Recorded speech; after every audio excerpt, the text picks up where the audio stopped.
let's bring in one of the few politicians who's remained steadfast in his opposition to the mandates, Liberal Senator Alex Antic. Senator, welcome. I mean, you know, there's more and more evidence coming out as we speak. There was a recent Dutch study that raised the possibility that vaccines could be linked to a rise in excess deaths and that was worth investigating. We are due an apology for these mandates that quite seriously never had any real basis in science. It didn't stop contraction, it didn't stop transmission, it was basically a measure for you to help yourself. It didn't help anyone else particularly. Why the mandates? Yeah, that's exactly right, Caleb. And in fact, there never was any evidence of it. It's not like that's a new material fact. It's not like it's something that's just cropped up in the last year or 2 years. The experts knew that. Those that were real experts knew that back in 2021. There was plenty of evidence that these things weren't stopping transmission. In fact, that was the very reason why the virus took off in Australia, particularly in South Australia, as it did. People were vaccinated, but it was still spreading. So, look, people certainly are owed an apology. People, not me, but people who really did it tough out there, people who lost their jobs, people whose families had been interrupted and disrupted as a result of this, people who were excluded from Christmases and all sorts of things. And I mean, it really does make you think. We have people in our community who stood up to this form of push.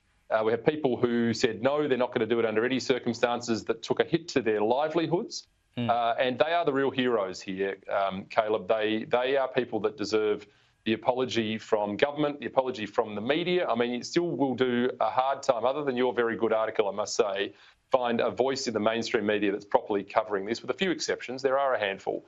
But on the whole, there's a whole lot of fingers in the ears, because a lot of these media outlets were the ones that were pushing and yelling the loudest and pushing the agenda. So, there are a lot of people that are owed a lot of apologies. And actually, I have to say, I think when all is done and dusted, Australians are going to be very, very angry about what took place. There is plenty more to come out about this, I can assure you. Well, I think they already are angry. I mean, look, I'm privy to the numbers that we get in terms of clicks and things online for these issues. And there has been an appetite, even after the pandemic finished, there's very much been an appetite for stories about what the pandemic has done to people and the after effects of the pandemic. Because I think we're all very upset with what was done to us, whether it be the lockdowns or the mandates, etc. And, more than 90, well above 90% of people had at least 2 doses. But I think most Australians believe in a fair go and a just society, and they can look at things like the mandates and go, hang on, that wasn't fair, that shouldn't have happened, and it's just one of the many things that was done to us that we deserve an apology for. But of course, without a royal commission, which this federal government won't give us, we're probably never going to get that apology. Yeah, well, we absolutely do need a royal commission, and we need a proper one, and many of us have been saying that for a long period of time, more than just inquiries that can be dealt with the flick of a wrist. I mean, we need much more than that. We need a proper deep dive into what happened here. And I mean, what I would say is, though, that it does remind people that more voices were needed in this space during that period. There were too many that were happy to go along with it. That's the Australian way. I get it, that Aussies trust their governments, they trust their institutions. But this COVID period needs to be a bit of a wake-up call for people in our community, that you need to use your own judgment as well in life. Very hard when you're being pushed and coerced, as we were, but there was a chorus coming from the community that was calling people names, calling them all sorts of horrendous things because of their own personal decisions, which never affected anyone else. And people out there in the community also have a role to play in that contrition as well, I have to say. Why is it so hard for these people to just put their hand up and say, look, we got it wrong, we shouldn't have done that, it will never happen again? It's very difficult for them to turn around now and say, whoops, we might have made a mistake. It's human nature.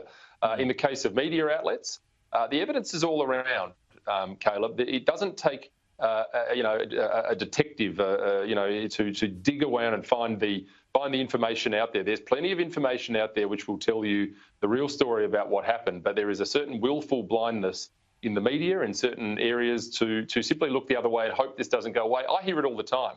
can't we over this yet? Why can't we get on with things? Why are we still talking about this? Well, the reason is it's affected people in a very dramatic way. And also, we still have bodies like the World Health Organization that are pushing for even more power to be given to do similar things in the future. So this is far from over. We need to be very vigilant about what we've done and where we're going, because we cannot go through this again. And, you know, those who don't learn from history are doomed to repeat it. And if we don't get that Royal Commission, you can almost be guaranteed that we will repeat it at some point. Alex Antic, thank you so much for your time, mate. Thanks, Caleb.